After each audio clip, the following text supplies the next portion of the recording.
नमस्कार, जय हिंद, वंदे मातरम। दोस्तों सभी का स्वागत है आपका अपना ही YouTube channel CTET success official में।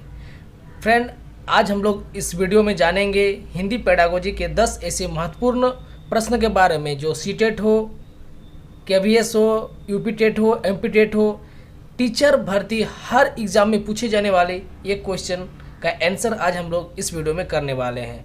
मतलब फुल्ली हिंदी पेडागोजी के 10 क्वेश्चन। साथ ही साथ हमारे इस चैनल में हिंदी पेडागोजी की क्लासेस अब नियमित रूप से चलती रहेगी, जो हमें आपको सीरियल वाइज प्लेलिस्ट में मिल जाएगी। तो चलिए फ्रेंड, आज की पहला क्वेश्चन आपके मोबाइल पे हो, आपके लैपटॉप पे हो या आपके पीसी पे हो, आप देख सकते हैं। पहला क्वेश्चन हमारा ये रहा, हिंदी गद्य शिक्षण की पाठ्य योजना में उद्देश्य कथन आता है। हिंदी गद्य शिक्षण की पाठ्य योजना में उद्देश्य कथन आता है।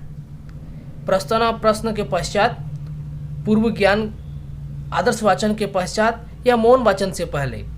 तो फ्रेंड, हिंदी गद्य शिक्षण की पाठ्य योजना में उद्देश्य कथन कब आता है? प्रस्तावना प्रश्न के पश्चात आता है, पूर्व ज्ञान से पहले आता है या बाद में आता है, आदर्श वाचन के पश्चात आता है या मौन वाचन के पहले आता है। तो जैसे कि सभी को पता है कि हिंदी गद्य शिक्षण की पाठ्य योजना में उद्देश्य कथन आता है हमारा प्रस्तावना प्रश्न के पश्चात। तो इसका सही आंसर क्या हो जाएगा? ए। तो चलिए फ्रेंड, नेक्स्ट क्वेश्चन देखते हैं। नेक्स्ट क्वेश्चन आपके मोबाइल पे, आपके पीसी पे ये रहा, आप देख सकते हैं। इसमें आपको पूछा जा रहा है कि मौन पाठन के विषय में धारणा है। क्या है? मौन पाठन के विषय में धारणा है। क्या धारणा है भाई? एकाग्रचित होकर पढ़ने का अभ्यास होता है। इसमें पाठन की गति धीमी हो जाती है, पढ़ने की धीमी ध्वनि होठों से निकलती है, या इसे आदर्श वाचन के तुरंत बाद किया जाता है। तो बताइए इसका आंसर क्या होने वाला है। सभी को कमेंट करना है और अपने 10 में से आप कितना सही कर रही हैं हमें ज़रूर बताना है। और जो फ्रेंड अभी तक हमारे चैनल को सब्सक्राइब नहीं किए, चैनल को सब्सक्राइब कर लीजिए और नोटिफिकेशन बेल को जरूर ऑन कर लीजिए, ताकि आपको हमारी आने वाली हर वीडियो की नोटिफिकेशन मिलती रहे। तो चलिए इसका आंसर बताते हैं।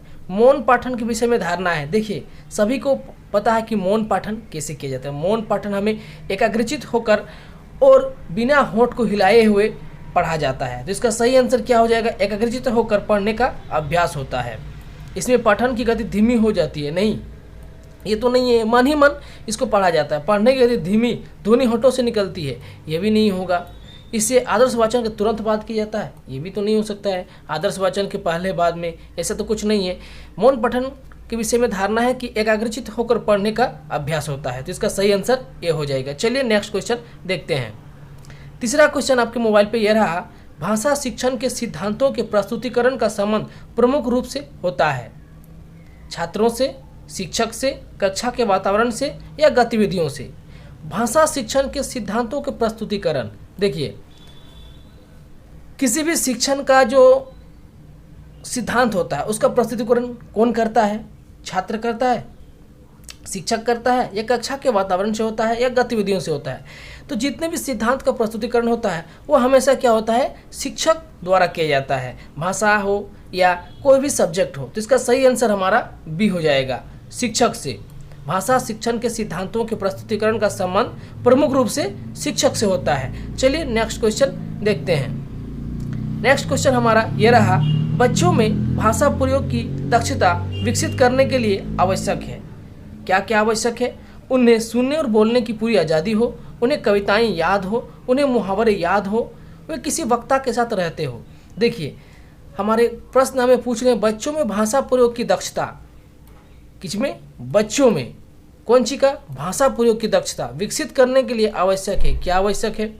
उन्हें सुनने और बोलने की पूरी आज़ादी हो। सही बात है।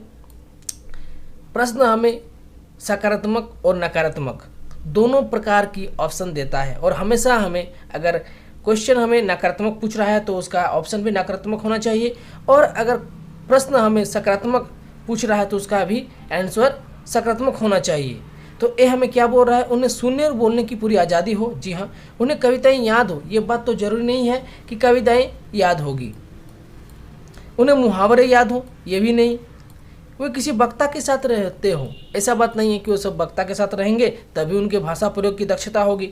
इसका सही आंसर हो जाएगा ए, उन्हें सुनने और बोलने की पूरी आज़ादी हो। जब तक उन्हें पूरी आज़ादी नहीं दिया जाएगा सुनने और बोलने की, तब तक वो भाषा प्रयोग में अपनी दक्षता हासिल नहीं कर पाएंगे। तो इसका सही आंसर हो जाएगा ए। चलिए नेक्स्ट क्वेश्चन की ओर।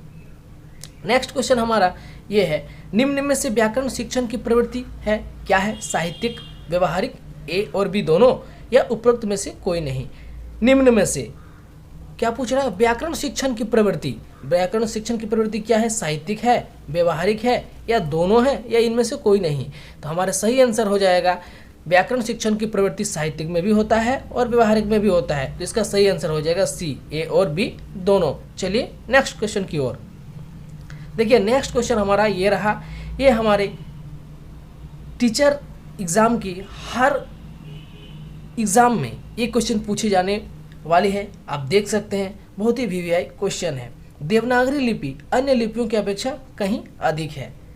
क्या अधिक है? वैज्ञानिक है, ध्वन्यात्मक है, कलात्मक है, या इनमें से सभी है देवनागरी लिपि। तो इसका सही आंसर हो जाएगा कि ये वैज्ञानिक भी है, ध्वन्यात्मक भी है, कलात्मक भी है, मतलब डी, इनमें से सभी। इसका राइट आंसर डी हो जाएगा। चलिए नेक्स्ट क्वेश्चन की ओर। नेक्स्ट क्वेश्चन आपकी स्क्रीन पे ये रहा, माध्यमिक स्तर पर व्याकरण शिक्षण की सर्वोपयुक्त प्रणाली है। किस स्तर पर पूछ रहा है? इसमें हमें प्रश्न में बार बार ये चीज़ देखना होगा कि हमें किस स्तर का पूछ रहा है, तो उसी स्तर का हमारा ऑप्शन में आंसर को चूज करना है। तो प्राथमिक नहीं, ये माध्यमिक स्तर पर व्याकरण शिक्षण की सर्वोपयुक्त प्रणाली है। क्या प्रणाली है भाई? पाठ्य पुस्तक प्रणाली, समवाय प्रणाली, भाषा संसर्ग प्रणाली, या आगमन निगमन प्रणाली।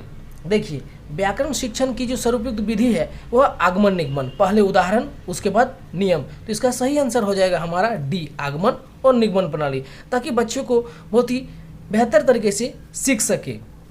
कैसे सीखेंगे? जब तक आप उनको उदाहरण देकर नहीं समझाएंगे तब तक वह बढ़िया से नहीं समझ पाएंगी।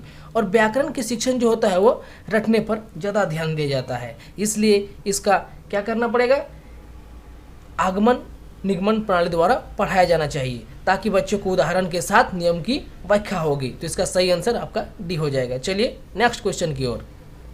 नेक्स्ट क्वेश्चन आपके मोबाइल पे ये रहा, आपके पीसी पे ये रहा, भाषा एवं बोली में निम्नलिखित में से कौन सा विकल्प अंतर प्रकट नहीं करता है? देखिए बार बार आपको बोले हैं कि नेगेटिव और पॉजिटिव हमें प्रश्न ही बताता है और उसी हिसाब से हमारा ऑप्शन को चुनना होता है। तो यहाँ पे नहीं है, तो इसको आप ध्यान से देख लीजिए कि हमारा प्रश्न हमें क्या पूछ रहा है। भाषा एवं बोली में निम्नलिखित में से कौन सा एक विकल्प अंतर प्रकट नहीं करता है?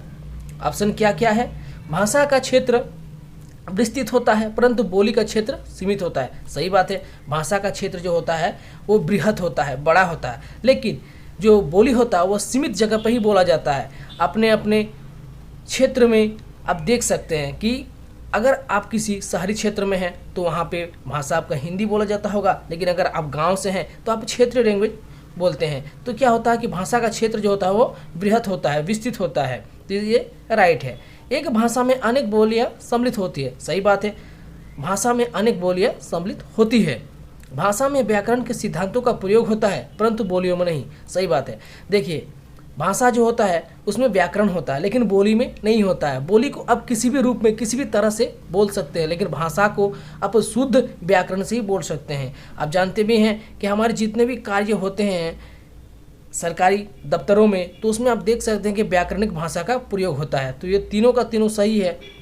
चलिए डी वाला देखते हैं। बोलियों में मानकता होती है, भाषा में नहीं। ये एकदम गलत है और यही हमारा राइट आंसर हो जाएगा। बोलियों में मानकता होती है, बोलियों में मानकता नहीं होती है। भाषा में मानकता होती है, बोलियों में मानकता नहीं होती। तो इसका राइट आंसर हो जाएगा हमारा डी। चलिए नेक्स्ट क्वेश्चन की ओर चलते हैं। देखिए नेक्स्ट क्वेश्चन हमारा ये रहा, और अभी तक आप हमारे चैनल को सब्सक्राइब नहीं किए हैं तो चैनल को सब्सक्राइब कर लीजिए और नोटिफिकेशन बेल को जरूर ऑन कीजिए। और आपको हिंदी पेडागोजी के इस 10 क्वेश्चन में आप कितने सही किए ये हमें कमेंट में ज़रूर बताइए। वीडियो आपको अच्छा लगा तो लाइक कीजिए और दोस्तों तक ज़रूर शेयर कीजिए ताकि फ्री सबको लाभ मिल सके। देखिए हमारा नेक्स्ट क्वेश्चन क्या है? नाटक शिक्षण की उपयुक्त विधि। नाटक शिक्षण की उपयुक्त विधि क्या है? कक्षा अभिनय प्रणाली, रंगमंच प्रणाली, श्रव्य साधन प्रणाली या व्याख्या प्रणाली।